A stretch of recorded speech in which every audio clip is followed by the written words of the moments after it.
Dis-nous, pasteur. Shalom, je suis David Moutoualé, pasteur principal du Centre évangélique Évangile du Salut. C'est une église faisant partie de la 37e communauté des Assemblées de Dieu, ici en République démocratique du Congo et appartenant à la famille Laborne. Je suis très heureux de me retrouver ici devant vous afin de m'entretenir avec vous pendant ce quelques numéros des séries que nous aurons sur un thème, un sujet très important pour chaque croyant, mais également pour chaque personne. Je l'ai intitulé tout simplement « Le pouvoir de la décision ». Mais bien avant que nous ne puissions entrer dans le vif du sujet, je voudrais vous inviter à prier avec moi afin que nous puissions consacrer ce moment entre les mains du Seigneur afin que sa grâce soit avec nous. Père éternel, nous voulons te dire merci pour ta grâce. C'est toi qui nous donnes cette opportunité de nous retrouver en ces lieux pour partager avec ton peuple, avec tous ceux qui auront l'occasion de suivre même un seul numéro de cette série de messages. J'ai pris que ton Esprit Saint puisse nous guider. J'implore ta grâce sur nous. Seigneur, permets que je parle comme annonçant tes oracles et que quelqu'un, à la fin de ce message, dise réellement « Dieu m'a touché, Dieu m'a parlé ». Et cela pour la seule gloire de ton nom, au nom de Jésus. Amen. Voilà, le pouvoir de la décision, un sujet très important qui me tient particulièrement à cœur parce que dans mon parcours, j'ai eu à réaliser que la vie dépendait en fait des décisions que nous prenons.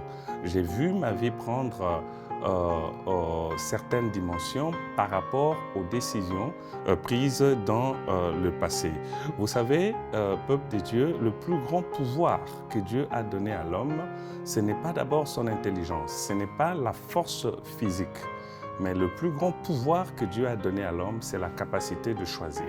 Lorsque je parle de la décision, j'ai fait allusion au choix, tout simplement parce que décider, c'est choisir. Et toute destinée dépend d'une décision. Ça, nous devons le savoir. Je voudrais vous donner cette illustration. Vous imaginez dans un cockpit, un pilote qui a, n'est-ce pas, avec lui au moins 200, 300 passagers dans un grand appareil volant et qui doit atterrir d'urgence. Il n'a que 2 minutes pour atterrir. Devant lui, 3 propositions se présentent.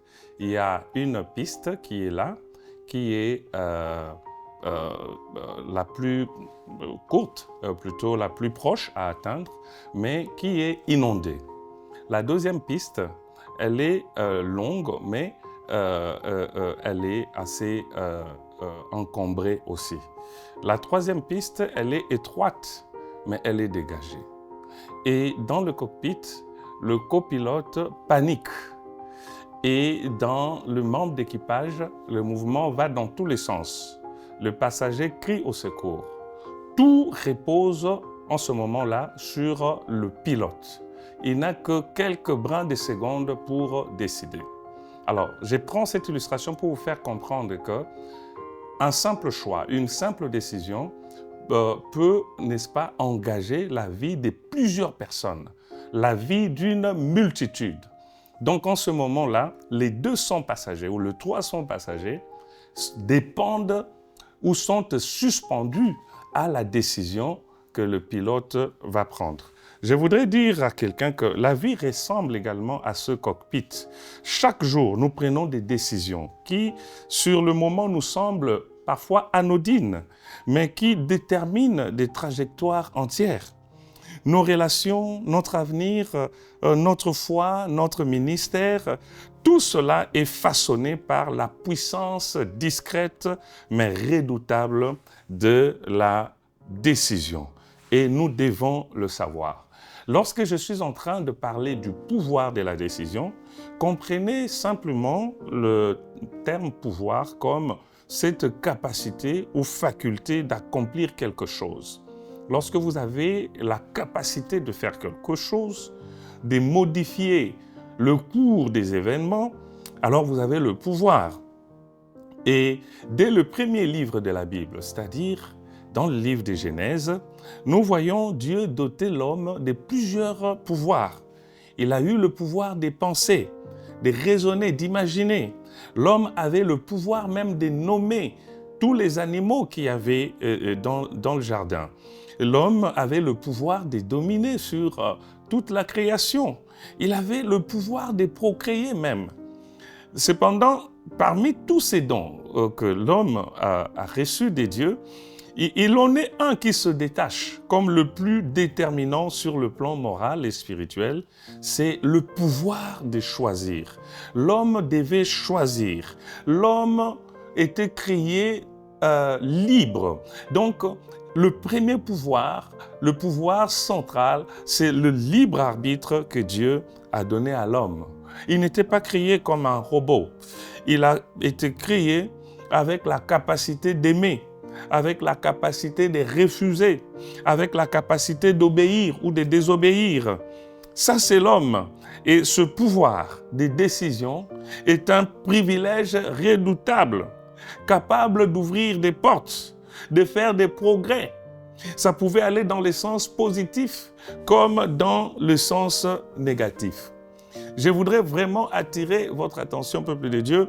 Je suis en train de poursuivre comme objectif, alors que j'aborde ces messages, de vous amener à prendre conscience que la décision est un pouvoir. Ce pouvoir est donné par Dieu et il est capable de façonner la destinée personnelle, familiale, nationale, spirituelle. Et nous sommes appelés à utiliser à bon escient ce pouvoir que Dieu nous a donné parce que la vie, notre propre vie et celle des autres peut, n'est-ce pas, en dépendre. Tenez, nous avons le livre de Genèse, chapitre 2, le verset 16 à 17. C'est là, il est dit, « L'Éternel Dieu donna cet ordre à l'homme. Tu pourras manger de tous les arbres du jardin, mais tu ne mangeras pas de l'arbre de la connaissance du bien et du mal, car le jour où tu en mangeras, tu mourras. » Dieu a créé les cieux et la terre. Il a équipé le jardin, n'est-ce pas, là où il a placé l'homme. Il lui a donné le pouvoir sur toutes les créatures qui étaient là, dans le jardin et sur la terre. Mais il lui donne une injonction, il lui donne un commandement. Voici, tu peux manger de tous les arbres du jardin, mais à l'exception de celui qui est au milieu du jardin, c'est-à-dire l'arbre de la connaissance du bien et du mal, parce que le jour où tu en mangeras, tu mourras. Dieu crée un espace de liberté. Et Adam et Ève, qui sont dans ces conditions paradisiaques, ne sont pas contraints. Ils ne sont pas des êtres avec une corde au cou, qui n'ont pas le choix. Non, ils ont la capacité de choisir. Et ce pouvoir de choisir reflète notre dignité. Dieu nous a créés avec cette dignité. Il pouvait bien nous imposer certaines choses, mais il a préféré la coopération libre. Et c'est ce qui est extraordinaire. Moïse nous dit dans le livre des Deutéronomes, chapitre 30, le verset 19, J'en prends aujourd'hui à témoin contre vous le ciel et la terre. J'ai mis devant toi la vie et la mort, la bénédiction et la malédiction. Choisis la vie afin que tu vives, toi et ta postérité. » Vous voyez? Choisir, c'est exercer une autorité spirituelle. C'est-à-dire, vous êtes en train de faire comme une sorte de déclaration sur votre avenir, sur ce que vous serez en bien ou en mal, lorsque vous choisissez ou lorsque vous vous décidez aujourd'hui. La décision va vous ouvrir la porte des bénédictions ou la porte du chaos. Donc, peuple de Dieu, il ne faut pas prendre la décision à la légère. Lorsque vous regardez dans toute la parole de Dieu, nous avons commencé par le livre de Genèse, vous comprendrez que l'homme n'a pas bien géré ce pouvoir que Dieu lui a donné. L'homme, malheureusement, a utilisé ce pouvoir contre le commandement de Dieu et cela a amené des conséquences néfastes, des conséquences tragiques pour la race humaine. Heureusement, on verra que par la décision d'une autre personne, l'humanité sera rachetée. Regardez, dans Genèse chapitre 3, le verset 6, la Bible dit que la femme vit que l'arbre était bon à manger, agréable à la vue. Elle en prit et en mangea, elle en donna aussi à son mari qui était avec elle et il en mangea. Vous voyez, ça paraît comme un simple choix. Une simple décision, mais c'est une décision, c'est un acte qui va changer la destinée de l'homme pendant plusieurs millénaires. Regardez, le premier péché dans la Bible n'est pas un crime des sang. Le premier péché dans la Bible, c'est une décision. Le premier péché dans la Bible, c'est un mauvais choix. Donc nous devons faire attention. Romains chapitre 5, le verset 12. Par un seul homme, le péché est entré dans le monde et par le péché, la mort. Un simple choix. L'homme a mangé par amour pour sa femme. Il a choisi d'écouter sa femme plutôt que d'écouter le commandement, d'obéir au commandement de Dieu. Et voilà ce que cette décision a apporté à toute la race humaine et même à toute la création de Dieu. Voilà. Donc, je voudrais dire à quelqu'un que la décision est un pouvoir. La décision est une puissance capable de transformer des destinées. Dans la parole de Dieu, toujours, nous avons vu des gens prendre des décisions et conduire les autres au salut. Josué, par exemple, dira « Moi et ma maison, nous servirons l'Éternel ». Il a pris la décision de conduire toute sa famille au service de Dieu. Et ainsi, il devient un leader, quelqu'un qui influence à cause de sa décision, mais qui influence dans le bien. Nous avons également l'exemple que vous connaissez très bien d'un certain Jaïbé dans la Bible, dans 1 Chronique chapitre 4, à partir du verset 9. Cet homme qui traversait des temps assez difficiles, des temps fâcheux, et cela était dû au fait qu'il portait un nom qui était porteur également de la misère dans sa vie. On lui a donné les noms de Jaïbé, qui signifie douleur, souffrance, parce que sa mère l'a engendré dans la douleur. Je profite pour dire à quelqu'un, les circonstances dans lesquelles tu es venu au monde ne doivent pas influencer ta destinée.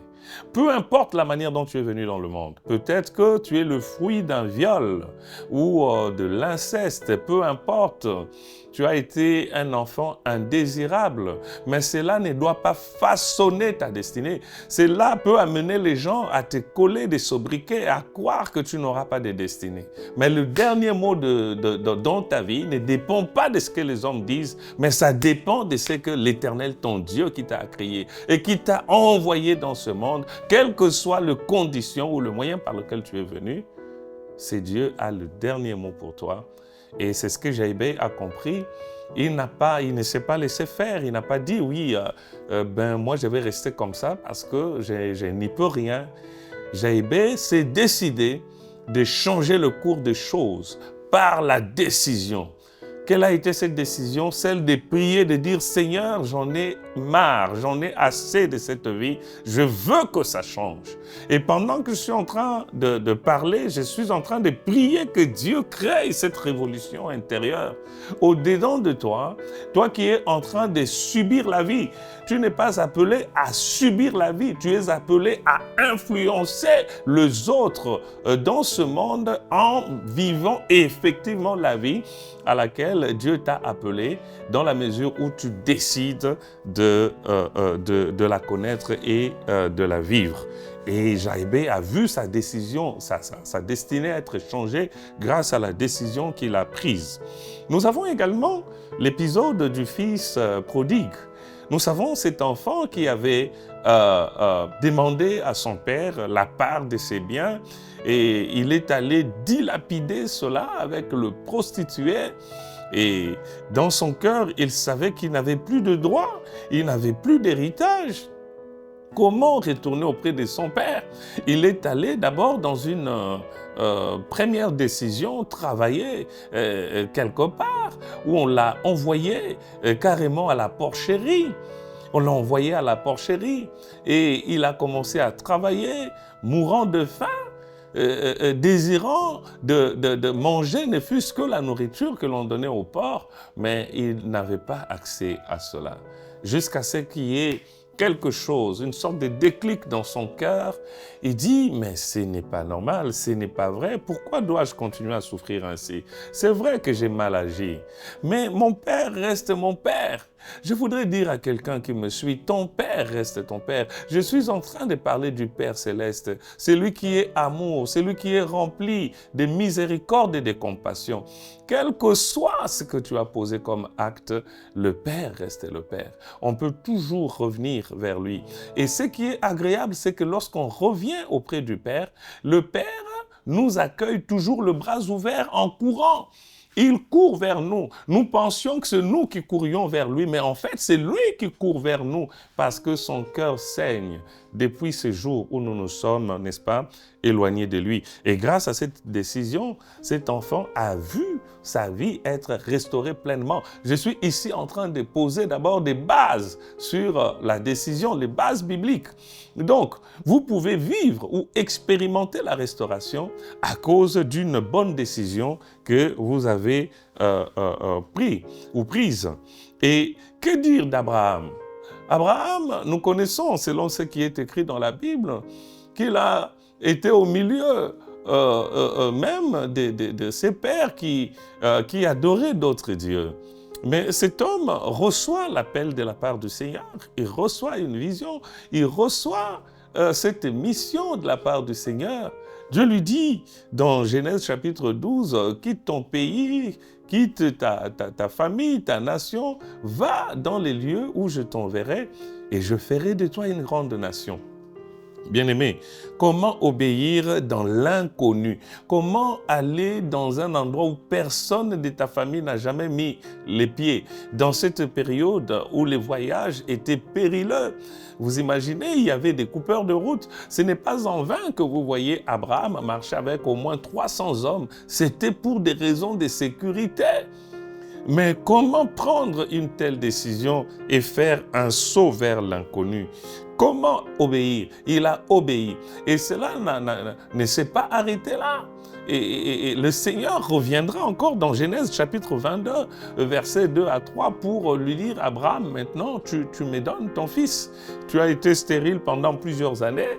Et voilà que tu as 100 ans maintenant, tu as 115 ans, tu as un petit garçon de 14-15 ans. Dieu lui dit, donne-moi ton fils, ton unique, celui que tu aimes, Isaac.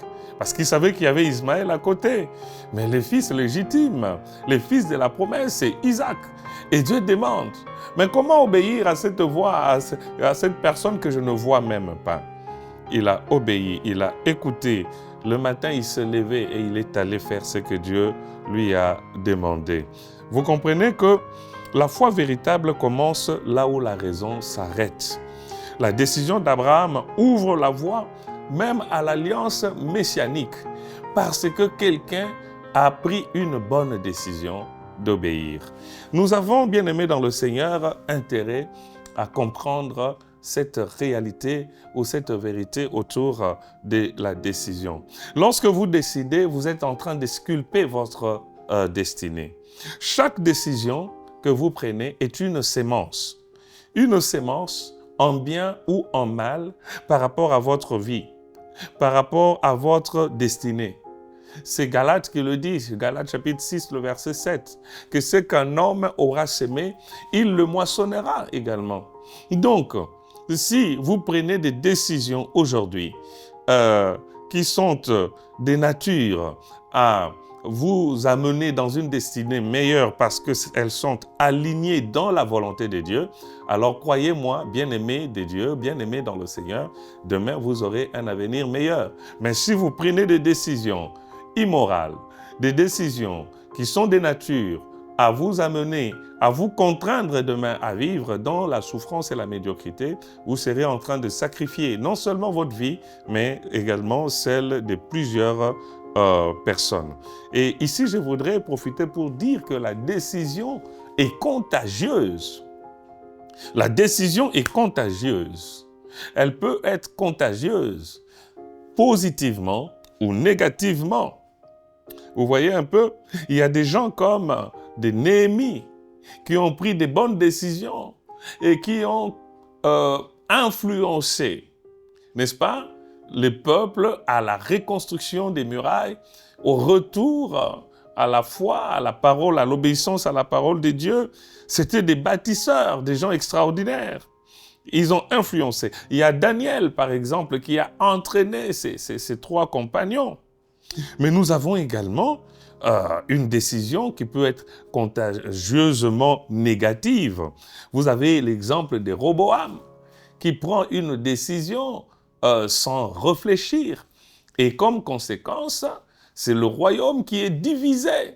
Il ne savait pas que les discours qu'il tenait ces jours-là devant le peuple étaient un discours qui pouvait soit amener à la reconstruction nationale ou soit amener au schisme. Malheureusement, il a pris à la légère la décision et le pays, son pays, était divisé. Que Dieu donne aux décideurs de notre nation, à tous les niveaux, d'être remplis du Saint-Esprit et d'être toujours inspirés par lui, toutes les fois où ils doivent prendre des décisions qui engagent la destinée de notre chère nation, la République démocratique du Congo. Gloire à Dieu. Oui, bien-aimés dans le Seigneur, nous devons le savoir. Une mauvaise décision comporte des conséquences également terribles. D'abord dans la vie de la personne qui l'a prise. Lorsque vous prenez une mauvaise décision et que vous voyez le fruit de votre mauvaise décision, vous aurez comme premier résultat dans le cœur la culpabilité.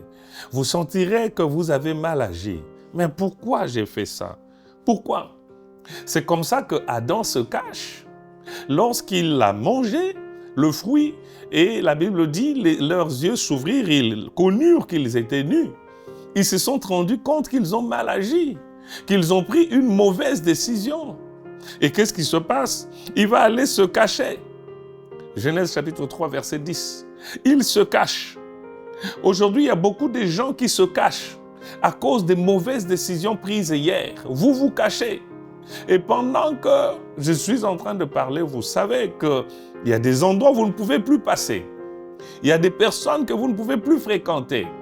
Il y a des milieux que vous ne pouvez plus fréquenter parce que vous avez détruit, vous avez pris des mauvaises décisions hier. Et vous vous cachez comme Abraham. Il y en a, et plutôt comme Adam. Il y en a d'autres qui ont pris la poudre d'escampette, littéralement, comme Jonas. Jonas prend la poudre d'escampette parce qu'il ne veut pas. Il ne veut pas obéir à la mission que Dieu lui donne, celle d'aller prêcher à Ninive. Et il va fuir pour aller ailleurs. Il y a des gens qui sont en fuite, sont en cavale. Et vous êtes là, vous n'avez pas de paix parce que vous devez courir pour vous cacher ça et là. Lorsque vous avez pris une mauvaise décision, ça peut vous amener dans une sorte de tourbillon descendante. Donc, c'est-à-dire dans un cycle de mauvaises décisions. Une seule mauvaise décision peut conduire à un cycle de mauvaises décisions. Nous avons ici l'exemple de David. David avait commis l'erreur.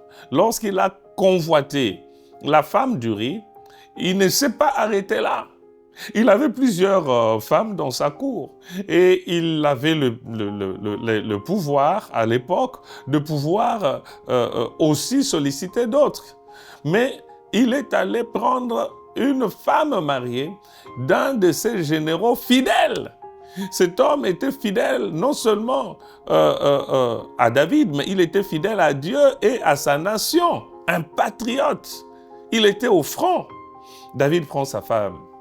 Et qu'est-ce qui se passe? La femme est grosse. Vous voyez? Alors, comme la femme est grosse, il faut essayer de cacher cela.